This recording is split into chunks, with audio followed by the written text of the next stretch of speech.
In other breaking news this morning on Benghazi now in this Fox News exclusive, because documents are now revealing that U.S. intelligence agencies were fully aware that weapons were moving from the terror stronghold in Libya to Syria before the attack that killed the 4 Americans that you see at the center of our screen. The paper trail also contradicts President Obama's assertion that the rise of ISIS came as somewhat of a surprise to the administration.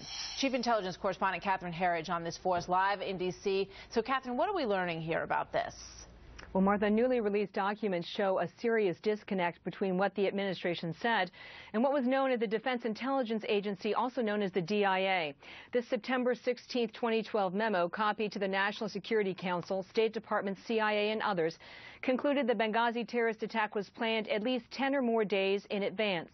The DIA memo also reports the attack was tied to 9/11 and was retaliation for a June 2012 drone strike killed an al-Qaeda strategist. There is no discussion of a demonstration or an anti-Islam video. Quote, the intention was to attack the consulate and to kill as many Americans as possible, to seek revenge for the U.S. killing of Abu Yahya al-Libi in Pakistan, and in memorial of the 11 September 2001 attacks on the World Trade Center buildings. Judicial Watch obtained these new records by suing in federal court. The Obama administration says it was a coincidence that it occurred on 9/11. In fact, their intelligence said it wasn't a coincidence, and in fact, specifically, the attack occurred because it was 9/11. And another DIA memo from 2012 predicts the rise of ISIS and the establishment of a caliphate 17 months before the president called the terror group the JV team, Martha. Yeah. There's been a lot of discussion about what our operatives were doing there at the time when this attack happened, and that there was discussion about moving weapons out of that very volatile area in Libya. What do we learn about that in here, Catherine? Well, Martha, another DIA memo dated October 5th, 2012, leaves no doubt that U.S. intelligence agencies were clearly aware that lethal weapons were being shipped to Syria via the port of Benghazi. In a recent interview with Bret Baier, the former acting CIA director skirted the topic.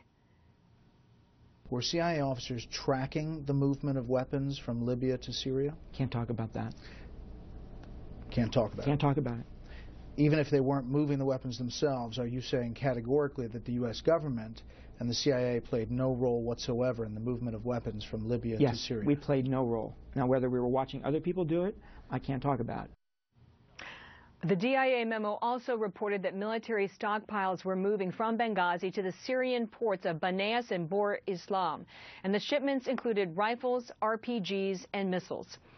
This DIA document may also be problematic for Mrs. Clinton, who also skirted the weapons issue during her own congressional testimony on Benghazi of January 2013, Martha. Yeah, we remember that interesting exchange. Catherine, thank you very much. You're welcome.